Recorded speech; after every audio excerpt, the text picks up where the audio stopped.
Good afternoon, everyone. Good afternoon. Good afternoon.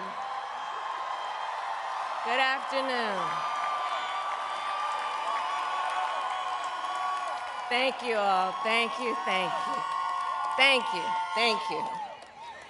So let me say, and I love you back.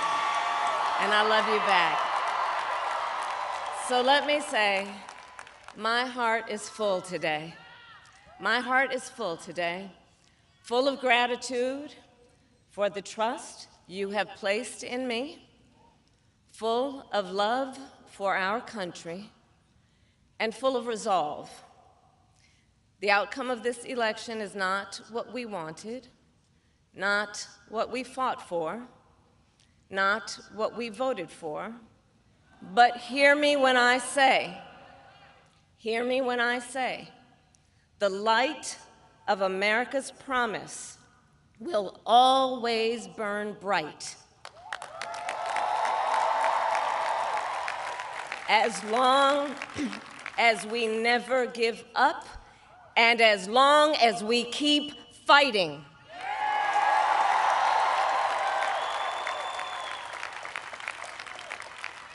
To my beloved Doug and our family, I love you so very much. To President Biden and Dr. Biden, thank you for your faith and support. To Governor Walz and the Walz family, I know your service to our nation will continue. And to my extraordinary team, to the volunteers who gave so much of themselves, to the poll workers and the local election officials, I thank you all. Look, I am so proud of the race we ran, and the way we ran it, Over the 107 days of this campaign, we have been intentional about building community and building coalitions, bringing people together from every walk of life and background, united by love of country with enthusiasm and joy in our fight for America's future. And we did it with the knowledge that we all have so much more in common than what separates us. Now, I know folks are feeling and experiencing a range of emotions right now. I get it. But we must accept the results of this election. Earlier today, I spoke with President-elect Trump and congratulated him on his victory. I also told him that we will help him and his team with their transition, and that we will engage in a peaceful transfer of power.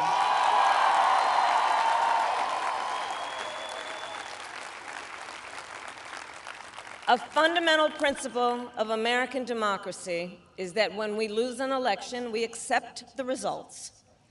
That principle, as much as any other, distinguishes democracy from monarchy or tyranny. And anyone who seeks the public trust must honor it. At the same time, in our nation, we owe loyalty not to a president or a party, but to the Constitution of the United States.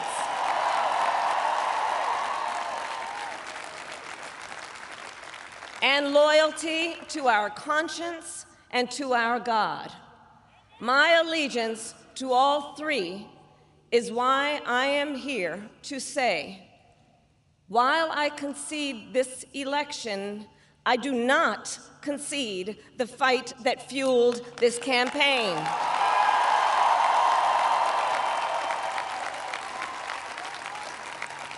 The fight for freedom, for opportunity, for fairness, and the dignity of all people.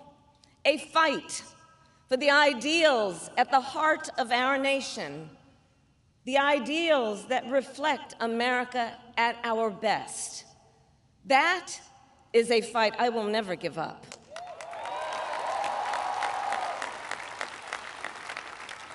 I will never give up the fight for a future where Americans can pursue their dreams, ambitions, and aspirations, where the women of America have the freedom to make decisions about their own body and not have their government telling them what to do. We will never give up the fight to protect our schools and our streets from gun violence. And America, we will never give up the fight for our democracy, for the rule of law, for equal justice, and for the sacred idea that every one of us, no matter who we are or where we start out, has certain fundamental rights and freedoms that must be respected and upheld.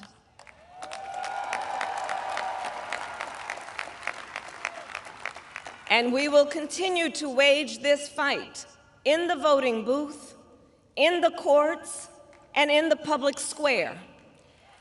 And we will also wage it in quieter ways, in how we live our lives, by treating one another with kindness and respect, by looking in the face of a stranger and seeing a neighbor, by always using our strength to lift people up, to fight for the dignity that all people deserve.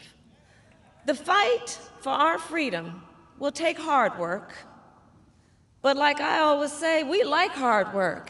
Hard work is good work. Hard work can be joyful work.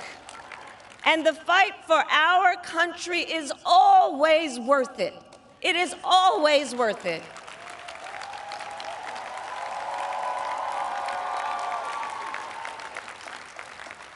To the young people who are watching, it is,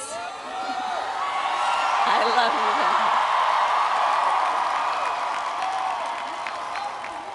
you. To the young people who are watching, it is okay to feel sad and disappointed, but please know it's going to be okay. On the campaign, I would often say, when we fight, we win. But here's the thing. Sometimes the fight takes a while. That doesn't mean we won't win. That doesn't mean we won't win. The important thing is don't ever give up. Don't ever give up. Don't ever stop trying to make the world a better place. You have power. You have power. And don't you ever listen when anyone tells you something is impossible because it has never been done before.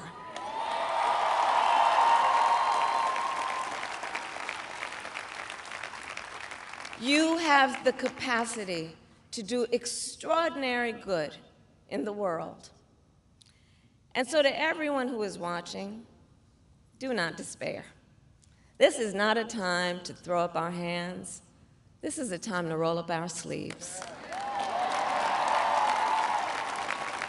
This is a time to organize, to mobilize, and to stay engaged for the sake of freedom and justice, and the future that we all know we can build together. Look, many of you know I started out as a prosecutor, and throughout my career, I saw people at some of the worst times in their lives. People who had suffered great harm and great pain, and yet found within themselves the strength and the courage and the resolve to take the stand, to take a stand, to fight for justice, to fight for themselves, to fight for others.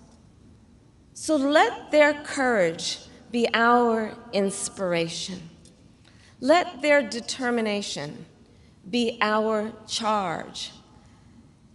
And I'll close with this.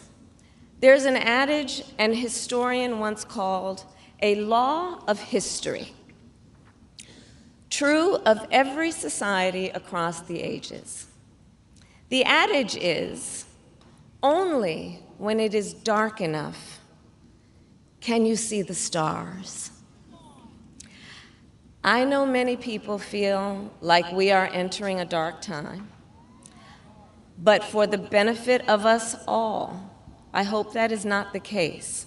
But here's the thing, America, if it is, let us fill the sky with the light of a brilliant, brilliant billion of stars. The light of optimism, of faith, of truth, and service.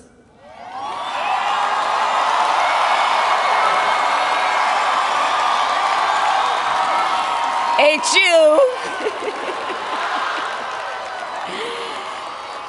And may that work guide us, even in the face of setbacks, toward the extraordinary promise of the United States of America. I thank you all. May God bless you, and may God bless the United States of America. I thank you all.